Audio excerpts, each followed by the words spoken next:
Jangan takut-takut kamu mengambil waktu, mengambil jeda untuk menjernihkan diri untuk uzlah. Para ulama juga dulu banyak yang melakukan itu. Nabi Muhammad itu ya sebelum diangkat jadi nabi ya kan beliau uzlah ke Gua Hira. Nanti di Al-Quran juga banyak cerita. Nabi Ibrahim itu ketika beliau sedang panas-panasnya dengan umatnya ya uzlah ke gua, uzlah menjauh dari umatnya. Jadi banyak cerita-cerita tentang uzlah ini. Kalau memang zaman menurutmu sudah sulit diperbaiki, bahkan nanti kamu bisa terpengaruh, tidak ada salahnya kamu milih opsi uzlah dulu, biar jernih pikiran.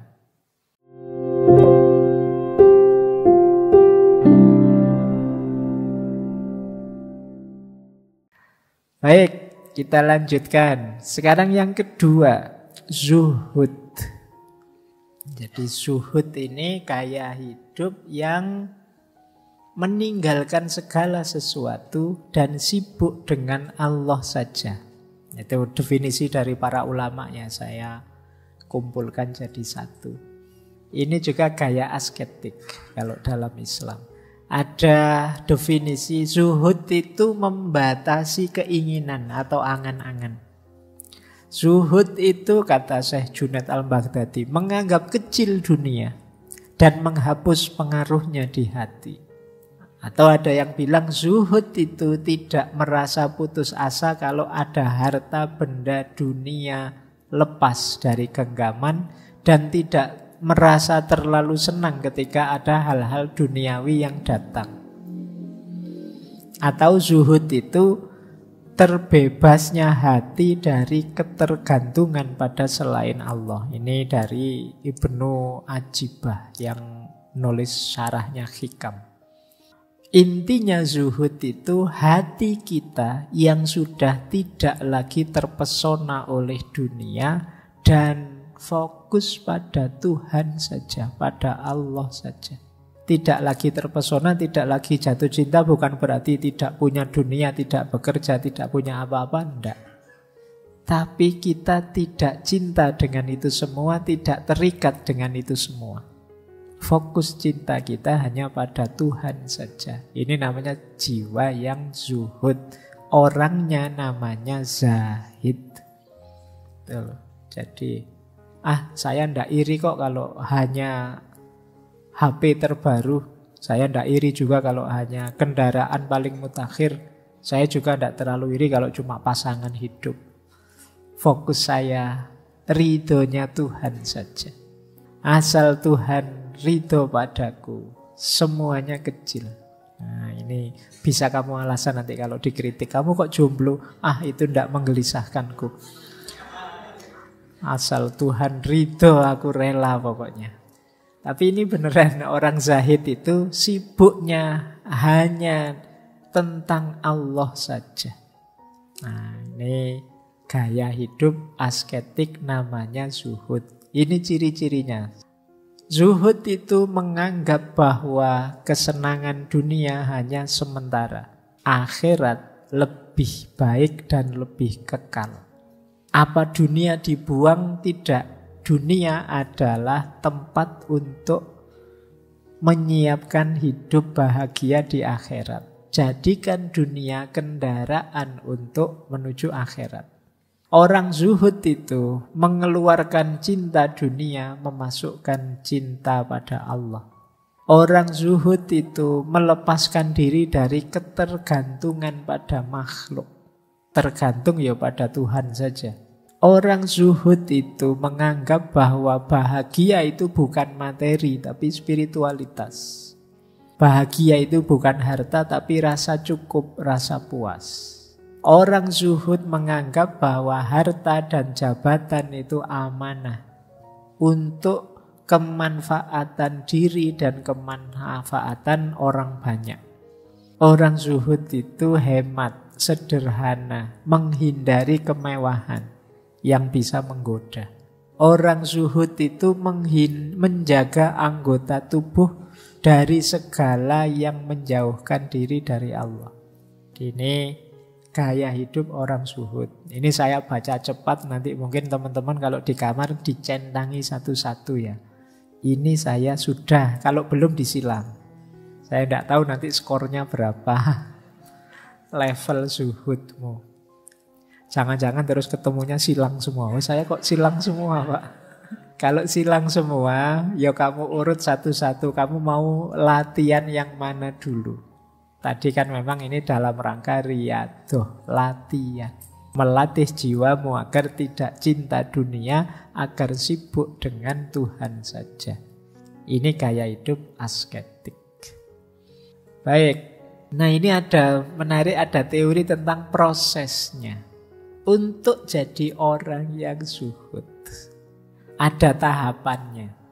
Jadi pertama tentu saja yang paling dasar, tinggalkan yang haram. Saya zuhud loh Pak, saya cinta Allah saja. Lah kok masih banyak melakukan yang dosa-dosa yang haram-haram. Itu kan beda Pak, ini kan cinta loh Pak. Ayo ndak, itu berarti belum. Yang paling dasar meninggalkan yang dosa-dosa yang haram-haram. Naik satu level, meninggalkan yang meragukan.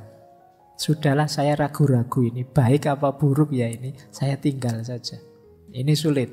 Orang itu biasanya disetir oleh untung rugi atau suka dan tidak suka. Sehingga keputusan selalu didasarkan pada itu. Ya, kalau sudah kadung seneng mau gimana lagi? Atau terlanjur suka mau gimana lagi?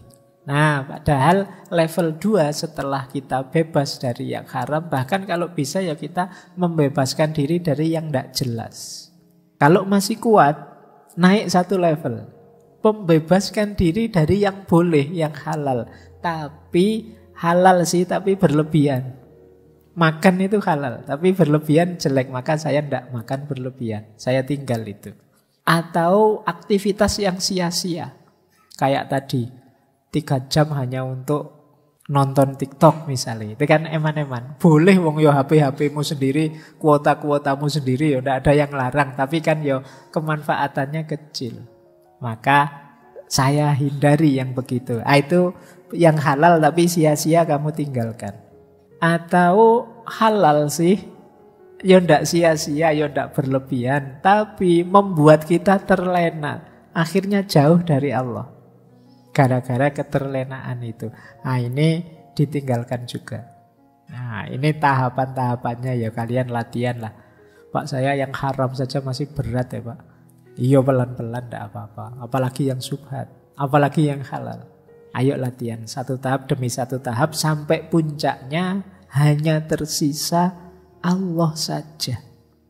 Jadi kalau sudah bisa ninggal yang haram, ninggal yang subhat, atau halal sih tapi tidak ada gunanya, sia-sia, berlebihan malah membuat jauh dari Allah, puncaknya adalah nanti yang tersisa tinggal Allah saja. Baik, ya ini diingat-ingat jadi rumus. Semakin kalian naik level, naik kelas, semakin alhamdulillah. Inilah gaya hidup zuhud. Nah, ini quotes lagi.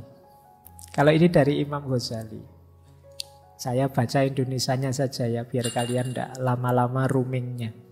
Kata Imam Ghazali, zuhud itu tidak sama dengan meninggalkan harta. Ketahuilah, banyak orang mengira orang yang meninggalkan harta duniawi itu orang zuhud. Padahal tidak mesti demikian. Kenapa? Meninggalkan harta dan berpenampilan buruk itu mudah saja, ringan saja. Bagi mereka yang berambisi dipuji sebagai zahid. Hari ini kan banyak orang belum zuhud, tapi sudah acting zuhud. Jadi, wah, kalau saya dunia itu anti sudah. Pak Dunia tidak punya duit. Ini kan acting saja. Batinnya sebenarnya rindu, pingin punya banyak uang, tapi gayanya biar kelihatan seperti zahid, terus dia merendah-rendahkan uang. Padahal dia butuh uang. Apa uang itu? Apa dunia itu? Nanti setelah itu diberi sangu besar, alhamdulillah. Nah, jadi yuk Hakikatnya bukan itu. Monggo saja kalau punya harta. Banyak sufi juga kaya. Tapi batinnya tidak terikat oleh dunia yang dia miliki. Seandainya kekayaan itu saat itu juga habis hilang, dia tidak akan sedih. Ini namanya batin yang tidak terikat oleh dunia. Kadang-kadang unik. Ada hukum timbal balik. Yang kita hindari-hindari justru datang. Yang kita kejar-kejar justru lari. Ini salah satu rumus dalam hidup itu kan. Banyak paradok-paradok. Nah, banyak ulama itu yang jiwanya sangat zuhud, tapi kaya. Entah dari mana hartanya datang. Meskipun beliau-beliau tidak menginginkan itu dan tidak melekat di situ. Jadi punya harta atau tidak punya harta belum jadi ukuran jiwa seseorang sudah zuhud. Jadi zuhud itu berarti kondisi jiwa kita yang tidak cinta, tidak terikat oleh dunia.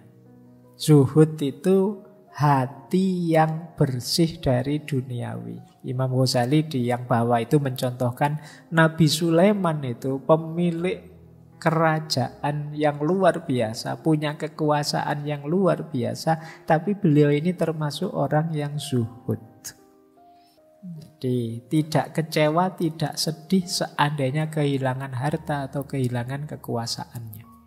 Alah wong dunia saja kok. Nah itu mentalnya orang zuhud. Waduh saya habis ketipu ini berapa puluh juta. Dunia saja kok.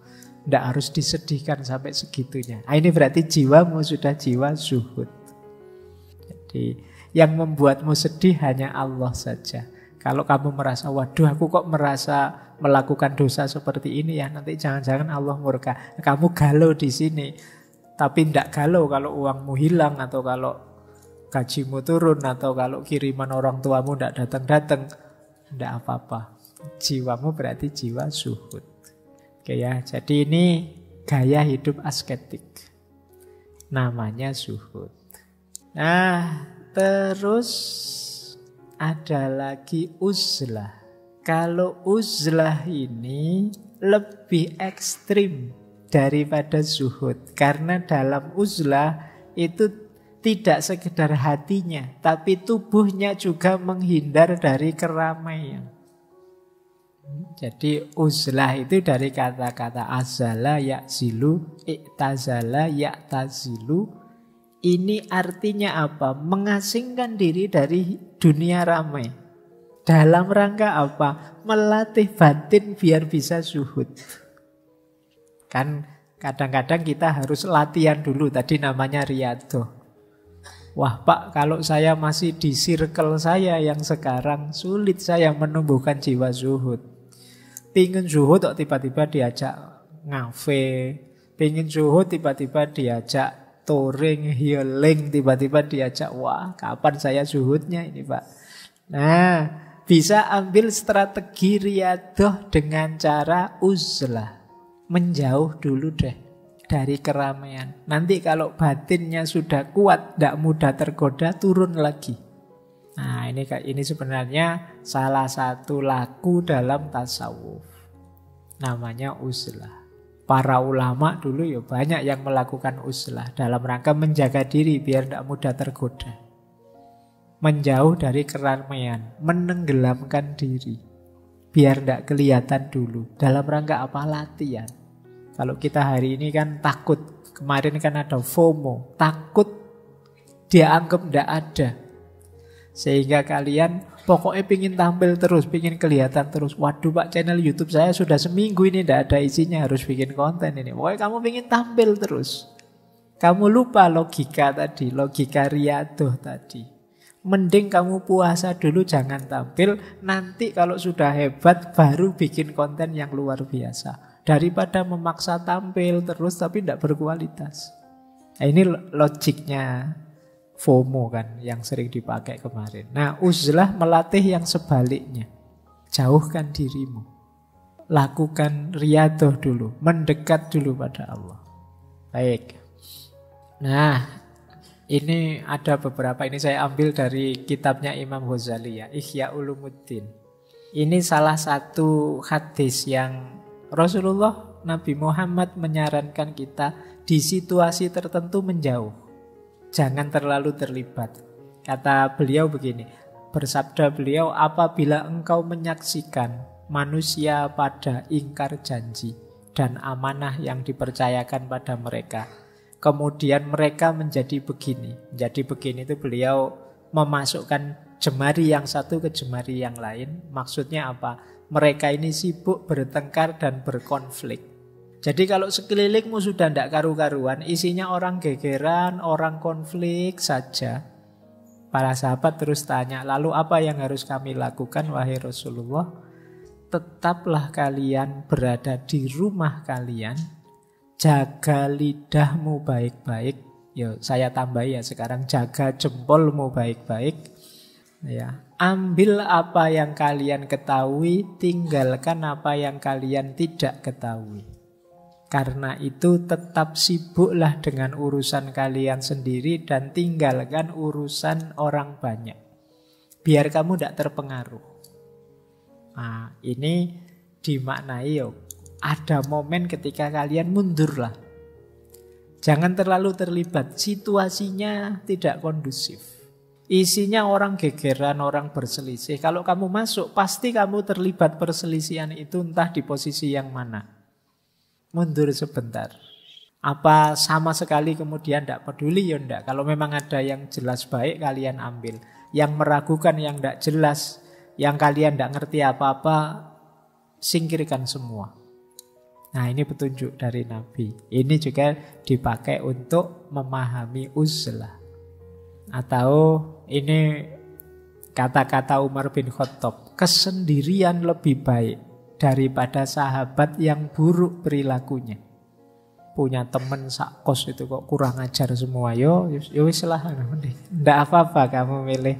Aku tak menyendiri sebentar, menjauh sebentar. Ini ada kalimat dari Ibnu Somad. Ini masih saya ambil dari Ihya.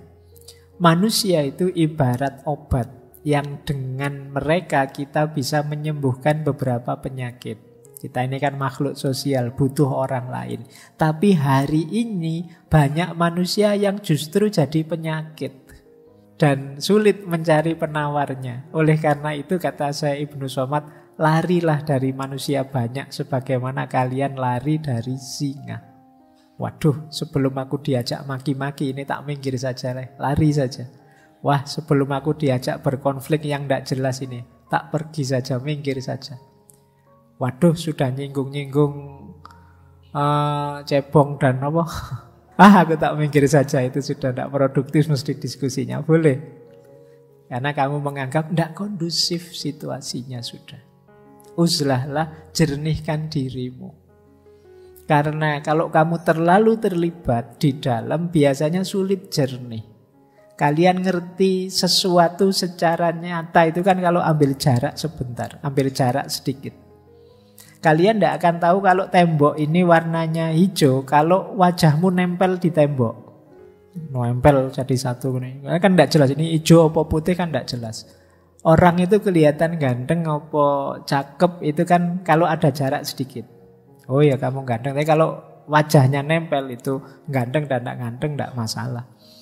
Tidak ada bedanya. Wong yo tidak jelas karena nempel. Maka ambil jarak untuk bisa berpikir jernih. Nah, itu antara lain dengan uzlah. Oke, ini ngaji beneran kalau ini tidak apa ya. Ini saya ambil dari kitab Hikam Syekh Ibnu Athaillah As-Sakandari. Ini memang bagian tentang uzlah. Maknanya dalam, cuma saya bawa Arabnya saja, belum sempat menerjemahkan. Jadi ini masyhur sebenarnya. Yang pertama ya, nanti saya artikan pelan-pelan. Idfan wujudaka fi ardil humul fama nabata mimma lam yudfan la yatimmu nata ijuhu. Kuburlah dirimu di bumi kesamaran. Humul itu ketidakterlihatan. Ini maksudnya uzlah.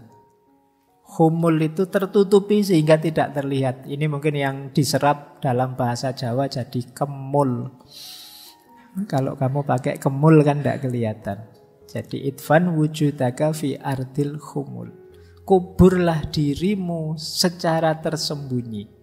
Kenapa? Karena sesuatu yang tumbuh dari biji yang tidak ditanam dalam itu tumbuhnya juga tidak sempurna. Biji itu kalau pengen tumbuhnya bagus, ya kamu tanam yang proper, yang dalam. Jangan sekedar kamu sebar di atas tanah. Berarti apa? Dia harus disembunyikan dulu. Baru dia bisa tumbuh jadi tanaman yang bermanfaat. Kalau tidak kamu tanam, kalau tidak kamu sembunyikan dulu, ya dia tidak akan muncul sebagai tanaman buah yang bermanfaat. Itu yang dimaksud idfan wujudaka fi ardil khumul. Jadi jangan takut-takut kamu mengambil waktu, mengambil jeda untuk menjernihkan diri untuk uzlah. Para ulama juga dulu banyak yang melakukan itu. Nabi Muhammad itu ya sebelum diangkat jadi nabi ya kan beliau uzlah ke Gua Hira. Nanti di Al-Quran juga banyak cerita. Nabi Ibrahim itu ketika beliau sedang panas-panasnya dengan umatnya ya uzlah ke gua, uzlah menjauh dari umatnya. Jadi banyak cerita-cerita tentang uzlah ini. Kalau memang zaman menurutmu sudah sulit diperbaiki, bahkan nanti kamu bisa terpengaruh, tidak ada salahnya kamu milih opsi uzlah dulu, biar jernih pikiran. Pak, nanti ketinggalan zaman, tidak apa-apa, nanti kamu bikin zaman sendiri. Ya. Oke, lanjutannya ya. Ma nafa'al qalba syai'un mislu uzlatin. Tidak ada yang lebih bermanfaat untuk hati kita sesuatu sebagaimana uzlah. Yadkhulu biha maidana fikratin, yang kita masuk ke sana menuju medan kontemplasi, medan refleksi. Filsafat kan sering menyarankan ayo kontemplasi, ayo tafakur, ayo refleksi. Ini mungkin kita lakukan kalau kita menjauh, melakukan uzlah. Kalau terlibat terus ya kita tidak sempat mikir, tidak sempat tafakur. Ayo nyari momen sendiri. Nah, kalau bahasa lainnya kan itu, nyari momen sendiri itu dalam rangka apa? Berpikir, merenungi hidup kita, tafakur, kontemplasi. Jadi itu antara lain gunanya uzlah. Bukan kan banyak quote-quote itu, carilah momen sendiri. Tapi momen sendiri itu tidak sekedar untuk kamu bisa YouTubean sendiri, TikTokan sendiri, WA-an sendiri, enggak. Maksudnya untuk tafakur, kontemplasi. Terakhir ini dari Syekh Ibnu Athaillah. Kaifa yusriku qalbun suwarul akwani muntabi'atun fi mir'atihi. Bagaimana kolbu kita, hati kita bisa mendapat cahaya dari Tuhan, wong di dalamnya sudah penuh dengan gambar-gambar, gambar-gambar realitas. Suwarul akwani muntabi'atun, terpatri fi mir'atihi, di cerminnya. Kenapa kita sulit menangkap cahayanya Allah? Kita terlalu sibuk dengan urusan dunia, hati kita penuh dengan hal-hal duniawi. Tempat untuk Allah hadir dengan cahayanya tidak ada. Disitulah saatnya kita harus mengambil jarak, mundur sebentar, memberi space agar cahaya bisa masuk. Mungkin batin kita terlalu penuh dengan gambar-gambar. Kalau istilahnya Syekh Ibnu Athaillah gambar-gambar. Kalau teman-teman mungkin tidak hanya gambar ya, ada videonya segala. Isinya macam-macam. Jadi cahayanya Allah tidak bisa masuk. Am kaifa yarhalu ilallah wa huwa mukabbalun bisyahwatihi. Bagaimana engkau bisa berjalan kepada Allah kalau engkau terbelenggu oleh syahwatmu? Bagaimana dia bisa berjalan pada Allah sementara dia terbelenggu oleh syahwatnya? Nah, ini juga nasihat untuk yang hidup asketik, yuk melepaskan diri dari belenggu syahwat. Kita akan sulit maju ke depan kalau dibelenggu oleh syahwat.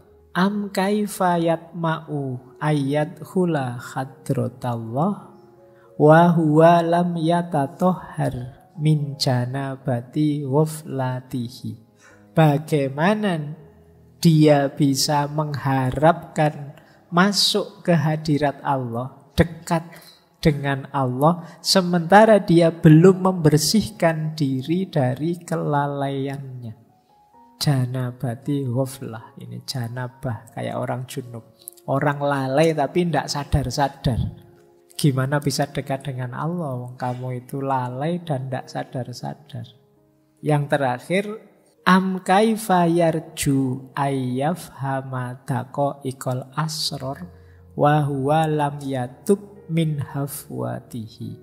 Bagaimana engkau menghendaki bisa paham hal-hal rahasia yang halus, yang tidak kelihatan, sementara engkau tidak tobat dari kesalahanmu.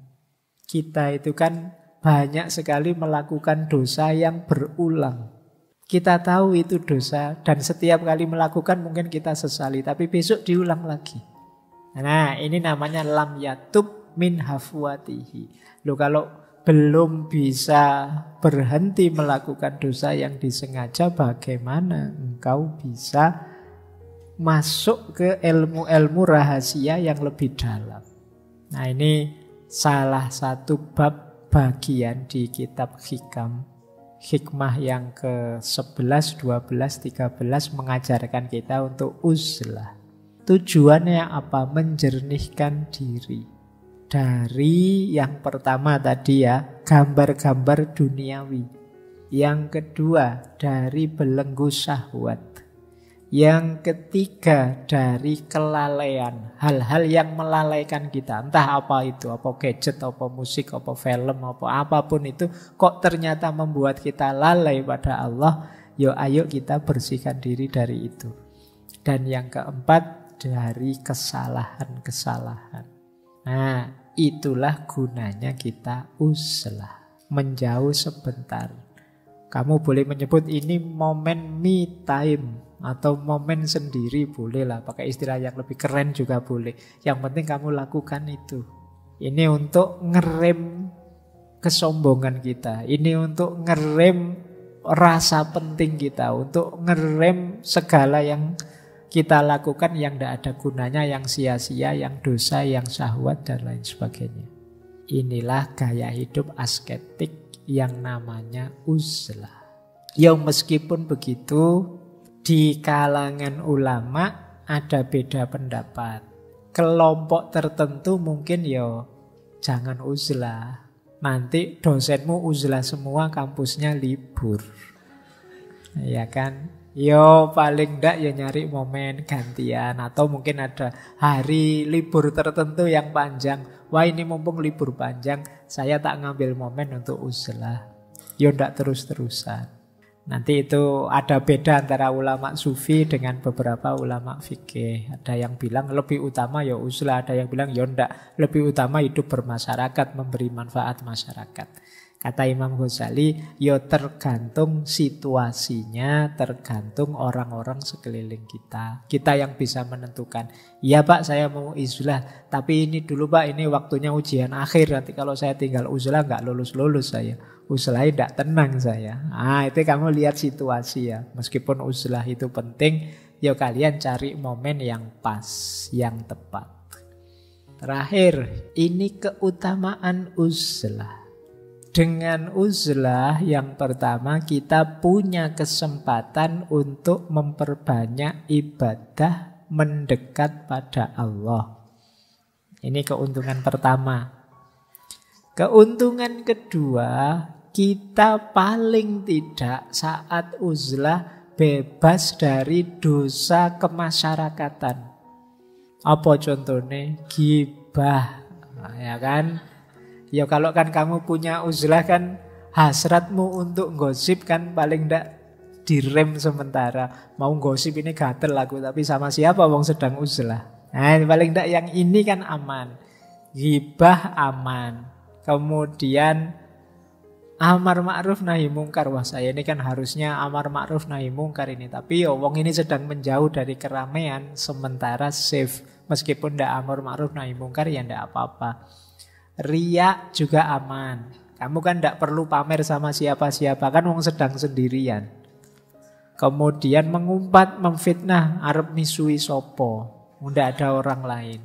Kecuali yang memang kan ada yang teman yang terbiasa misuh, sama dirinya sendiri juga misuh. Salah-salahi dewe ya misuh-misuh dewe. Nah, mungkin ada yang begitu. Ayo latihan ya. Nah, ini banyak dosa-dosa yang otomatis tidak mungkin jalan kalau kita sedang uzlah. Kemudian membebaskan kita dari pertengkaran, perselisihan, atau percakapan yang tidak ada gunanya, yang sia-sia. Jadi uzlah menyelamatkan kita paling tidak dari ini. Termasuk basa-basi yang tidak perlu, tidak penting, yang kadang membuat kita capek. Kalau ada orang kan kadang kita senyum, kita tapi begitu orangnya lewat, capek misalnya. Nah, kita kan sudah tidak butuh itu lagi kalau sedang uzlah. Jadi ini aman paling tidak kan. Jadi dosa-dosa, kesalahan-kesalahan kemasyarakatan paling tidak libur sebentar saat kita uzlah. Meskipun uzlah ini kita pakai momen latihan, memperkuat diri. Sehingga nanti kita balik lagi jadi orang yang lebih berkualitas. Kemudian menyelamatkan diri dari gangguan atau cercaan orang lain. Orang juga tidak bisa menjangkau kita tidak bisa menjangkau mereka. Kemudian putusnya harapan orang banyak atas kita dan harapan kita atas orang banyak. Ketika kita uzlah kan kita tidak berharap sudah pada banyak orang, wong kita sendirian. Orang banyak juga tidak bisa menemui kita, wong kita sedang uzlah. Tidak bisa saling memanfaatkan, tidak bisa tadi saling melakukan kejelekan, tidak bisa saling mencela, melihat dengan buruk, pokoknya tidak bisa, wong kita sedang menjauh. Ini keuntungan. Kita kan kemudian tidak harus capek, itu kata selanjutnya. Karena mustahil mendapat kerelaan orang banyak dan memuaskan semua orang. Kita kan kalau dalam situasi normal kan pingin semua seneng. Kita ingin menyenangkan semua orang, itu kan capek. Memuaskan semua orang, itu kan capek. Maka putusnya harapan kita pada orang banyak dan harapan orang banyak pada kita. Nah, yang terakhir ini mungkin level kita. Kalau ini orangnya bodoh kayak kita selamat dari membodohi orang lain atau menyusahkan diri kita sendiri karena kebodohan kita. Jadi orang lain aman dari kebodohan kita dan keburukan kita. Minimalkan itu. Jangan dikira waktu kita uzlah terus kamu membayangkan, wah teman-temanku ini mesti merasa kehilangan. Siapa tahu mereka bersyukur, alhamdulillah. Sekarang punya teman yang satu yang biasanya ngerepoti ini sedang uzlah, bebas kita sementara. Nah, paling tidak kan dapat itu temanmu. Jadi kamu dapat pahala dari temanmu yang bahagia. Meskipun kamu pontang-panting uzlahnya, tapi ya lumayanlah, membahagiakan orang kan pahala. Jadi ini keutamaan uzlah, bagian dari hidup asketik. Kalau uzlah masih belum kuat, nanti bisa lanjut kholwat.